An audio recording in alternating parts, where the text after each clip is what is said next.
காலத்து அரண்மனைகள். இந்த அரண்மனை வந்து மொத்தம் 1 கிலோமீட்டர் சுற்றளவு. நீங்கள் மெயின் ரோட்லேருந்து உள்ளே வந்தீங்களே, அதில் ஒரு 100 மீட்டர் உள்ளே வந்தோன்னா அதில் தான் பெரிய மதில் சுவர். அந்த மதில் சுவரை தாண்டி உள்ளார வந்தீங்கன்னா பிறகு 500 மீட்டருக்கு பிறகு மறுபடியும் ஒரு மதில் சுவர்.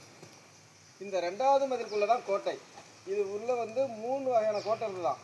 ஒரு அரண்மனையோட பேர் வந்து ஆதிபூமி அரண்மனை. 2வது அரண்மனை பேர் வந்து கீழே சோபாநாத்து பள்ளிக்கட்டில் அரண்மனை. 3வது அரண்மனை வந்து மாவிலிராஜன் பள்ளிக்கட்டில் அரண்மனை. இந்த 2வது மதிலுக்குள்ளே இருக்கிற கோட்டைக்கு கல்வெட்டில் வந்து உள் படைக்கோட்டை அல்லது உள் மதில் கோட்டை. அந்த உள் மதில் கோட்டைங்கிறது தான் அந்த ஊர் பேர் உள்கோட்டைன்னு பேர். இது மாளிகை இருந்து இடிந்து மேடா தெரித்தால மக்கள் வச்ச பேர் மாளிகை மேடுன்னு. அந்த ஃபஸ்ட்டு இருக்கு பற்றிய மதில் சுவர், அந்த மதில் சுவரோட உயரத்தை அண்ணாந்து பார்த்தீங்கன்னா இந்த கழுத்து சிரம்ங்கிற கழுத்தை ஒடிஞ்சு கீழே விழுந்துருவாருமா. அப்போது அந்த காலத்தில் அந்த அடிக்கிற சூறாவளி காற்றெல்லாம் அந்த மதில் முதல்ல இருக்கு பார்த்தீங்கன்னா மதில் சுவர், அதை தாண்டி உள்ளே வர முடியாதான். அந்த வர காற்று அந்த மதில் சுவரில் மோதி மறுபடியும் ரிட்டர்ன் ஆகி அந்த காற்று பூமியில் போய் படிஞ்சு அந்த காற்றில் இருக்க நீரத்தன்மையெல்லாம் மணலில் படித்த பிறகு மழை பெய்த மாதிரி இருக்கும்னு தண்டிய அலங்கார பாடலாம் அவங்க என்ன சொல்கிறாருன்னா, மண்புயலை கீழ்படுத்தும் வானம் தருமலைந்து மண்குளிர சாயல் வளர்க்குமாம் தன்கவியை கொங் அலங்கார அனல்பாய பொயில் சூழ் கங்காபுரி மாளிகைங்கிறான். கங்கையிலையும் போயிட்டு வந்து ஆட்சி புரிந்ததால் இது கங்காபுரி மாளிகை, கங்கைகொண்ட சோழன் மாளிகை, முடிகொண்ட சோழன் மாளிகை, சோழ கேரளகன் மாளிகை, குலத்தொங்க சோழன் மாளிகை. இது மாதிரி அவங்க ஆட்சி காலத்தில் ஒருத்தர் மாறி மாறி வரும்போது மாறி மாறி பேர் வச்சுருக்காங்க. ஆனால் இந்த 3 அரண்மனை வந்து ஒரே பீரியடில் கட்டப்பட்டிருந்தாங்க. வெவ்வேறு காலத்தில் கட்டிருக்கான். 3மே வந்து ஒரு சேம் மாடல் கிடையாது. இப்போ இங்கே இருக்க மாடல் வேறு, இப்போ அந்த ஷெட்யூலில் இருக்க மாடல் வேறு. இதுக்குள்ள இந்த கல்லுல மேலே தான் நமக்கு உடல் பிள்ளை. இதெல்லாம் மரத்துடுன்னா எல்லாம் பர்மா தேக்கு இந்த மாதிரி பல வகையான மரம். இது எல்லாத்தையுமே சுந்தரபாண்டியன் வந்து இடித்து தரமட்டமாக்கி சீட்டு கொடுக்கும் போது அந்த மரமெல்லாம் அதனுடைய தன்மைக்கு தகுந்த மாதிரி ஒவ்வொன்றும் ஒவ்வொரு கலர், ஊதா கலரு, காவி கலரு, ரெட் கலர் இப்படிலாம் எரியும் போது பெரிய ஒரு புகைமண்டலமே இந்த ஏரியாவில் இருந்ததான்.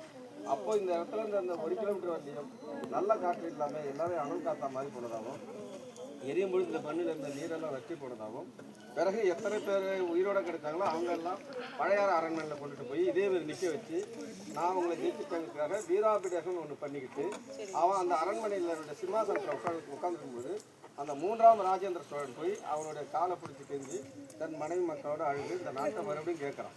மறுபடியும் கேட்ட பிறகு அந்த சோழனுக்கு அந்த நாட்டை பாண்டியன் கொடுத்ததால தான் இவங்களெல்லாம் அவர் கொடுக்குற ஒரு பட்ட பேர் சோழநாடு கொண்டதுலேயே சுந்தரபாண்டிய தேவர்னு இவங்கெல்லாம் அவங்களுக்கு ஒரு பட்டத்தை கொடுக்குறாங்க.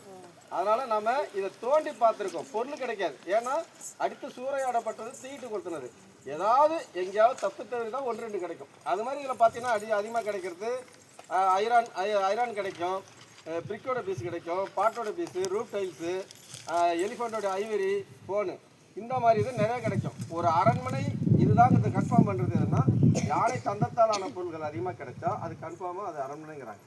இவ்வளோ பெரிய அரண்மனையும் தன்னை இடித்து நான் தான் இடித்து தரமட்டமாக்கி விட்டு கொளுத்திட்டு போகணுன்னு சுந்தரபாண்டியர் வந்து அவரோட மெய்க்கத்தில் சொல்கிறார்.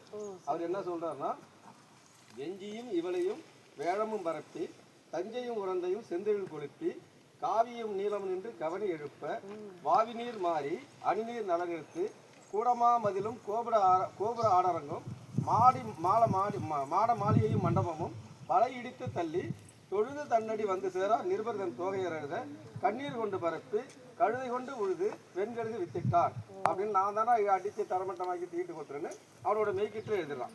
ஆக இந்த 1 கிலோமீட்டர் சுற்றளவில் நீங்கள் நாம் எங்கே போய் இது மாதிரி ட்ரெஞ்சு பண்ணாலும் இதே மாதிரி சுவர் கிடைக்கும். இதில் வந்து நான் சொன்ன மாதிரி வெவ்வேறு மாடல் இதை நம்ம இருக்குது டீச்சர் சொன்ன மாதிரி நமக்கு இருக்குங்கிற ஒரு ஆதாரத்தையாக தான் நம்ம இதை கண்டுபிடிச்சி நம்ம கவர்மெண்ட்டு இதை கண்டுபிடிச்சிருக்காங்க. இதை நீங்களாம் இனிமேலாம் வந்து பார்த்துக்காக இப்போ நமக்கு சிஎம் வந்து இப்போ அடிக்கல் நாட்டு கோயில் சதத்தில் ஒரு 10 ஏக்கரில் மியூசியம் கட்டிக்கிட்டு இருக்காங்க. கூடிய சீக்கிரம் திறந்துருவாங்க. அங்கே வந்துட்டீங்கன்னா நமக்கு தமிழ்நாட்டில் இந்த சோழருடைய பீரியடில் உள்ள எல்லாமே அங்கே பார்வைக்கு வச்சுருவாங்க.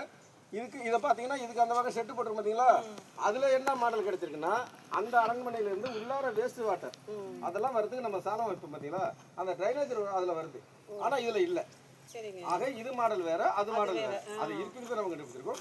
இதில் என்னென்ன கிடைச்சிருங்கிறது எல்லாமே இந்த போர்டில் டீட்டெயில்ஸ் வச்சுருக்கோம். அது இல்லாமல் இந்த அரியலூர் டிஸ்ட்ரிக்டில் லேண்ட் ஏரியாவில் நிலப்பகுதி வாக்கியா குளத்தில் எத்தனை சோழ காலத்து சிலைங்க உடஞ்சி டேமேஜாக கிடந்ததோ அதெல்லாம் நம்ம கலெக்டர் ஆஃபீஸ் மூலிமா கொடுத்தது எல்லாமே அந்த மியூசியத்தில் நம்ம கலெக்ட் பண்ணி வச்சுருக்கோம்.